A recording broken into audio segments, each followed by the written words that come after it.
Hello and welcome to this video, and on this video I would like to wish the great John McLaughlin a very happy birthday. Happy birthday, John. I hope you're watching this, and if you are, this is a big thank you from me for all that you have done musically but also spiritually, emotionally. 82 years ago today, John McLaughlin was born in Yorkshire in England. He went on to become a very important influence on the history of music, 20th century music, a profound influence on the development of jazz. He is the reason why this channel exists, and he's the reason why I'm here talking to you right now. So he's a pretty important musician to me. I saw a comment on one of my channels, one of my videos recently, and it said, why is Pat Martino and Alan Holdsworth not in the sort of the same league as John McLaughlin in terms of fame or respect? Well, I don't know how true that is, but I think there's a difference with John to those two guitarists, wonderful though they are or were. On this video, I really want to try and explain why I think John is such an important musician and why he's had such a profound effect on me and so many other musicians. You're also, in a minute, going to see a whole bunch of birthday salutations from friends of this channel.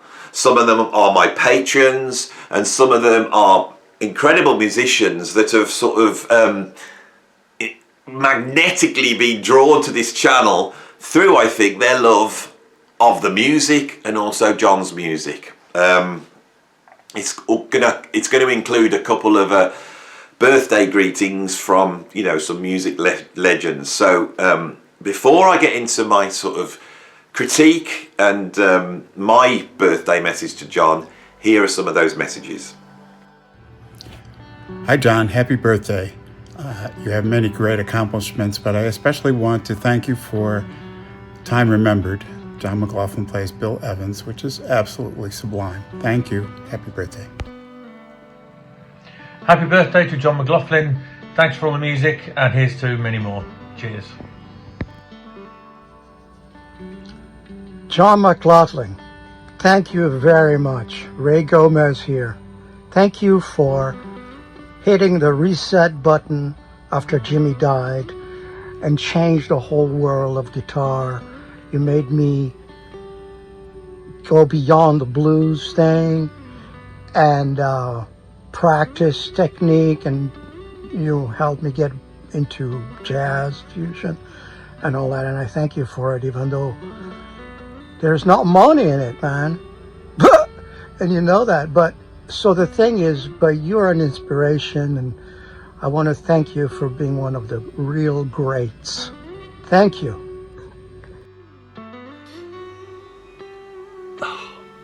Hi John, I'm not very well at the moment, but I really wanted to wish you the very, very best for your birthday, and marvellous music and inspiration, always. I'm doing my best to stand up, as you suggested, but unfortunately at the moment I'm sitting down. But anyway, have a great time, and hopefully we'll see you soon, and the very best for 2024. Lots of love.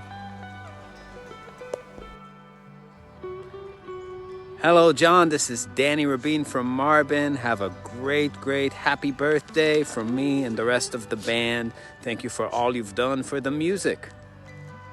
Happy birthday, Mr. McLaughlin. This is Roy Marchbank here from Law 3.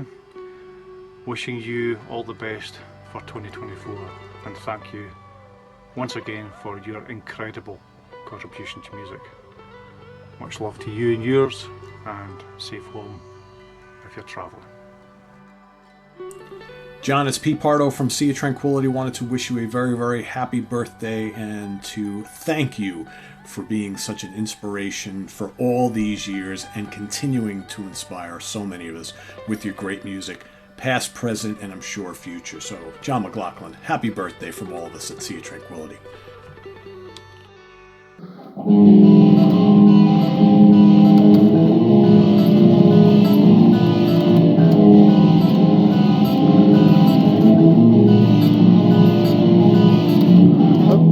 Happy birthday, John McLaughlin. Happy birthday, John McLaughlin.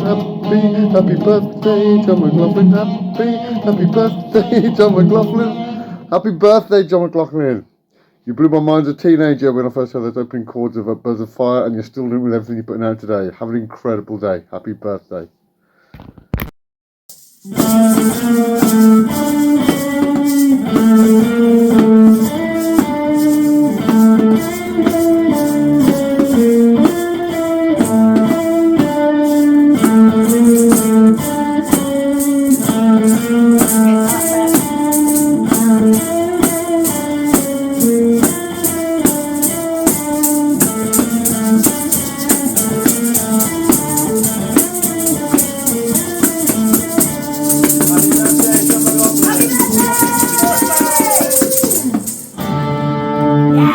Happy birthday, John McLaughlin. We love you.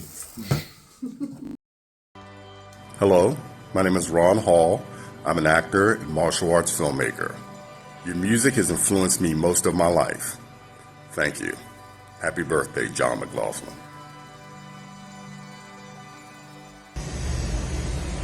A happy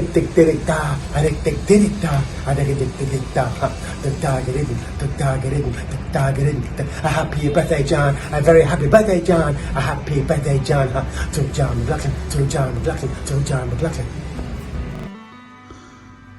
Hello, this is Matt Stevens from The Fierce and the Dead. I'd like to wish John McLaughlin a very happy birthday, and thank you for the amazing music and particularly the chord sequence, Dance and Layer. Thank you. Bye.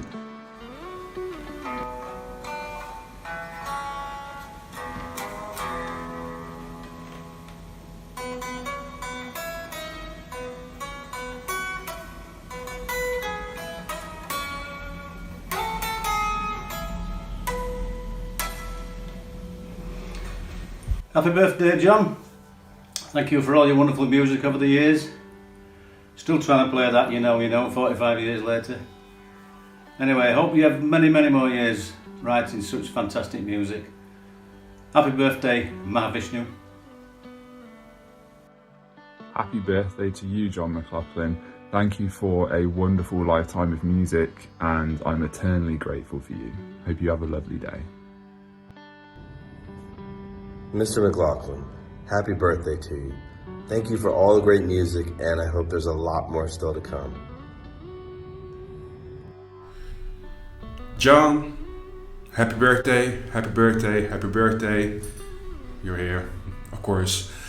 We've met a long time ago during Nazi Jazz Festival. My name is Elder. We've met in 2011, I think. Thank you for your time. Thank you for your music. Thank you for your inspiration, for all your music as a guitar player. I wish you all the best. Keep inspiring me together with Miles Davis, Larry Coryell, and yourself. So again, happy birthday, Maestro Mahavishnu. Hello from London. What an honour it is to be asked to contribute to your birthday messages.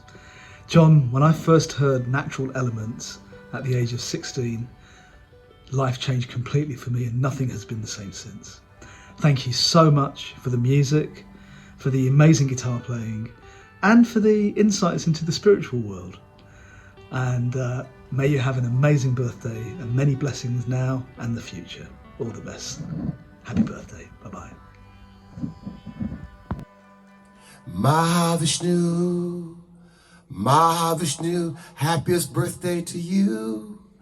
All over the world, we wish you the most beautiful birthday. January 4th, you came into our world and brought us the new music, the new birth, the fusionary combination, India, American blues, jazz, rock, soul, all mixed together with your English affectation. We've never forgotten the soul, the love, the genius, you, and now Shakti, 50 years later, rocking the world strong. Mahavishnu, love you, the preserver, the sustainer, the creator. Your birthday means everything to us. Love you, from Narada, Michael Walden.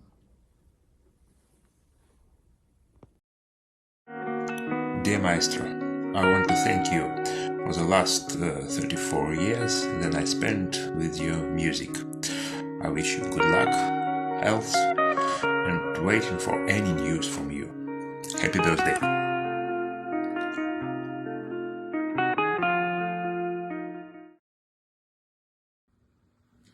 Hi John G, this is Charlie from New Jersey. Just want to wish you a wonderful happy birthday. May the new year be filled with joy and love and lots of new music. We love you. Hi John, my name's Dave Bainbridge. When I was about 13 or 14, I was listening to Radio Luxembourg and the Mahavishnu Orchestra came on. It was a live recording of the Noonwood Race, and it was the bit where you and Billy do the incredible drums and guitar improvisation. I was just completely blown away. I'd never heard anything like it. And literally, as soon as the broadcast finished, I ran about half a mile to my friend's house and said, I've just heard the most amazing music. Then bought all the Mahavishnu Orchestra albums. Listening to you in particular and Jan Hammer changed completely my approach to playing keyboards and guitars. So first of all, I want to thank you for that. And then secondly, I just wanted to wish you a happy 81st birthday and thank you so much for the music over the years. It's been truly inspirational. Om Shanti, Mr. McLaughlin. From cruising around my hometown at the age of 17, listening to Inner Mounting Flame on the 8-track cassette player, to hearing the music being born from the silence at the Santa Monica Civic Auditorium. The only noise was one guy screaming, "Jumpin' Jack Flash!" To getting to open up for you at the Town Hall in Birmingham, England with Joey D and Dennis Chambers. Thank you for the music and the space between the notes.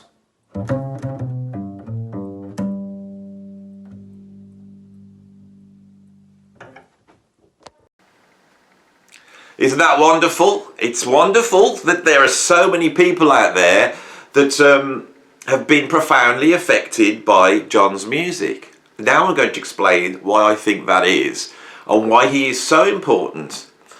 And although there's some out there will be wondering why he is held in such high esteem, I actually don't think he's held in high esteem enough. And I think that's down to a sort of prejudice against some of the innovations that John McLaughlin brought in. John McLaughlin came into the music scene in the UK in the early 1960s as a young professional musician and guitar teacher. He was selling guitars, repairing guitars, doing all that type of things. He arrives in London in the early 60s into a scene which is absolutely a melting pot for music. All these different influences are all coming together. It was a unique scene where musicians that are into trad jazz, rhythm and blues, bebop jazz, hard bop, the blues, pop music, doo-wop, all these musicians were coming together in London, and for some reason they all wanted to work together. And in these early bands in the scene in London, like Graham Bond and Brian Auger and John Mayall and Alexis Corner, we see the coming together of a very British take on American music. Bands like the Beatles have skewed popular music from the American scene to the British scene suddenly, and Britain's become a focus for popular music, the focus. And behind that, musicians start to experiment. This is where a lot of the foundations are laid for rock music. And by rock music, I mean the forms that are about to come in, replacing rock and roll. This would be psychedelic music, acid rock, hard rock, heavy rock, progressive rock. All these things in the 60s at this time are forming and they're formulating. John is in the middle of that scene. He is working with some incredible musicians like Ginger Baker, musicians like Jack Bruce. He's rubbing shoulders with musicians like Eric Clapton. And these musicians are going to take the innovations of jazz and are going to channel them back into rock and roll, creating what we think as rock music. Now, a key factor in that history is the arrival of Jimi Hendrix in the London scene. Jimi Hendrix is a direct conduit to American blues, but he's also got a vision, and he's pulling in from jazz as well. Specifically, the jazz of musicians like Ornette Coleman and John Coltrane, who have opened up music not only aesthetically, allowing musicians to explore other avenues beyond the language of bebop, but also opened up the music spiritually. John's taking all this in at this time. In many respects, John McLaughlin and Jimi Hendrix are linked, because what Jimi Hendrix does is he brings an exploratory approach from jazz into rock music. Right? He's a blues musician, he's a pop musician, he's a rock musician, but he's bringing those influences in. John McLaughlin, however, is a jazz musician. He's studied the blues, he's studied classical music, he's studied Indian music, other folk forms of music, flamenco and things like this, but he's primarily a musician that's fallen in love with jazz, with the music of Miles Davis, of Bill Evans, you know, all those sort of musicians. So he's in that scene working. He's doing a lot of session work, but he's also working with some key players of that time. Musicians like Jimmy Page, musicians like Jack Bruce. When in 1969, just after he's recorded one of the most important British jazz records of all time, i.e. Extrapolation, he then goes over to America and almost does the polar opposite of what Hendrix did for us here. And he arrives in America and he records with Miles Davis two of the most important albums in jazz. Well, actually, I would say three. In a Silent Way is not the beginning of jazz fusion. It's the beginning of a whole host of music, ambient music, you know, space music, space jazz, and to some extent jazz fusion. And then on Bitches Brew, John McLaughlin's input, which is key, and it can be seen in the way Miles Davis names tracks after John. His influence, which I think is that British rock influence coming right into the heart of jazz, right into the genius, which is Miles Davis, and then being, through Miles's approach, being pushed through the nuclear reactor of that jazz can be to create new forms. By Jack Johnson, John McLaughlin has solved the riddle of how you put jazz and rock music together. All this is formulated as rock music is formulated together. You have to understand this. It's not like fusion. It was just, oh, there's rock music, let's fuse jazz. It's not like that. These two things are working together. Now, one of the reasons why John McLaughlin is so important is because he played on those seminal albums. They're very, very important albums. Guitarists like Pat Martino and Alan Holdsworth didn't so much. They did play on some great albums, but nothing that has the seismic change to music that's In a Silent Way or Bitches Brew or Jack Johnson does. But John also is bringing another aspect into music.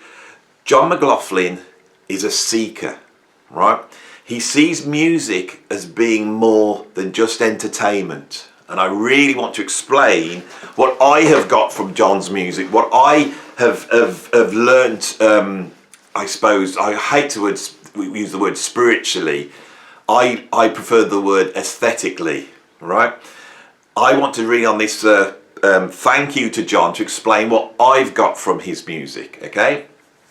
John brings in, I think from musicians like John Coltrane, a searching aspect to the music. And I believe John at this time thought that music could do more than what it had done before. And in this storm of rock and roll, of rock music, bands like Led Zeppelin and Hendrix and the Beatles and Cream, in that storm, he sees a way through. That seeker the seekerness of John sees a way through, and he forms the Mahavishnu. Now, the Mahavishnu should have been an esoteric jazz fusion group playing, you know, long, extremely loud, extremely brutal jazz fusion to small audiences. This is difficult music, but that is not what happened. John's message reached people, and this is why I think he's so important as a musician. He had a goal, and the thing with the Mahavishnu, which is really interesting, I think, is he achieved that goal. Now, what was that goal? Well, that goal was to present music that would have a transformational aspect on people, right? And the reason why I believe he's a success, partly the proof is this channel, partly the proof is me. I loved music from an early age, but I too was a seeker, and I was seeking through music something that I couldn't really put into words. I've spent a lifetime listening to music, playing music and studying music, and at my age now I feel I've arrived at some sort of conclusion. Well, it's not nearly a conclusion because I'm still seeking, and I believe Johnny is still seeking as well. But I want to try and explain what that is on this video. But I want to, just before I get there, explain how the Mahavishnu, this band that should have not been successful, should have not been selling millions of records, should have not been playing to thousands of people, the reason it did is because it goes beyond jazz, right? And that band had an effect on people. I was looking for something, and I don't know what it was that I was looking for, but when I heard the Mahavishnu in 1983, right, I knew I had found what I was looking for. I couldn't put it into words, but I'm going to try right now as my birthday gift to John. I might get it totally wrong. I might not. I'm sure from his perspective he will be interesting to see how his music has touched me, and I hope that's a reasonable birthday present to John. So, we as human beings exist in a world that we don't really understand, and we have a compulsion to understand it. That compulsion is like an upward force. And that upward force comes from the universe around us. We don't know what that is. If we start to contemplate it, we hit the idea of the infinite. Now, when I think of the infinite in terms of, I might be thinking, how big is space? Where does space end? You know, how far is it from us to the next galaxy? Or I think in terms of time, how long has the universe been here? Will it go on forever? Does it go back to it forever? I'm contemplating the infinite. And the infinite is something that we just cannot understand, but it's in us. And when we think about it, we get an emotional response. Anybody who thinks about the infinite, it feels like you get a hit in the stomach when you think about that. It's a profound realization. Many people have breakdowns when they contemplate this, right?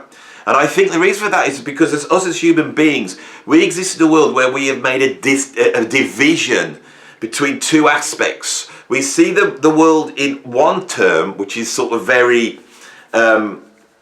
nailed and orderly. It's based upon knowing what's happened and knowing what's going to happen in the future. It's the part of us that, you know, enables us to get up in the morning and go to work, or know how many miles it is from one town to the other, or know the temperature of something. It's all about measurement. It's all about the grid. It's all about orderliness. And what we do when we contemplate that aspect of the universe, we're almost contemplating the idea of perfection. We're the idea of the grid of order. Okay, but there's another aspect to us that we feel as musicians, as people, which is the realization that the world is also in the moment. It's in the now, right? That we are experiencing this eternal now, right now, continually. That I am looking out the window and I can see the trees, the wind slightly blowing.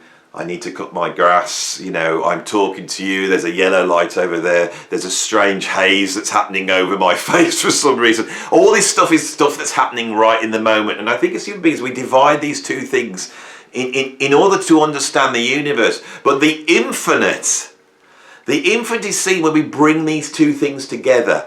And the way you bring these two things together can be done in a number of different ways. But one way we can do it communally is through music. Music unites, and it gives us a glimpse of the infinite. It gives us a glimpse of the universe. Now, for most of my life, I have been an atheist. In doing this channel and talking about this, I have started to develop an idea which has been with me my whole life, which is where I think my spirituality comes from, which is the idea of the profound infinite. And that the profound infinite has an upward moving action. There is not chaos in the universe, but there is a desire to move towards order. But those two things we divide, but those two things are actually together. When I heard the Mahavishnuksha at 14, 15 years old, I believe what I heard was that unification. It was the unification of chaos and order, of perfection and hedonism. It was the embodiment of beauty, and beauty is the aesthetic idea of the purpose of the universe. This is what art and music does. John, I believe, did that in a profound way and reached a number of musicians. I believe there was a time with the Mahavishnuksha when that job had been done and John moved on to other things. I think the great achievement of John McLaughlin, unlike many artists who were innovative and profound, is he actually achieved something. And the achievement was to reach people like me, to reach people all over the world, reach people like, 50 years later, want to send him a birthday greeting to thank him for what he's done musically for us. And so, John, I want to thank you for that gift to the world. And I'm going to stick my neck out and say, I don't even think it's your gift. Right? I don't think it's my gift. I don't think it's anybody's gift. But I thank you for seeking it and being able to find it and show it to the rest of us, because it's not you and it's not me. It is in fact all of us, and you provide that glimpse into that, right? In that, I hope by saying this statement that I have negated the idea of ego in John's music, that he hasn't been trying to make music like so many other people to serve his own ego, to make himself seem like the big man. He has been doing it to search and find these glimpses of eternal beauty, of the profound infinite. Anyway, I hope, John, if you're watching, and I believe he will be watching this, I have faith. And faith's a very important thing. I think faith is the word that sums up what I've been discussing. It's not blind faith, but it's a belief in. It's a belief in the profound, in the sublime, and that the sublime really does mean something. Thank you, John, for providing a lot of sublime for me in my life. I thank you on behalf of everyone else that watches this channel. And I hope you have a wonderful day. I hope this message reaches you with the love that's intended. That's it. I haven't got anything else to say. So if you like this video, please like. If you want to subscribe and do all that, that's all great. And if you want to send John a birthday message, stick it in the comments below. And I'll see you on the next video.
It's the a happy birthday, John. A very happy birthday, John.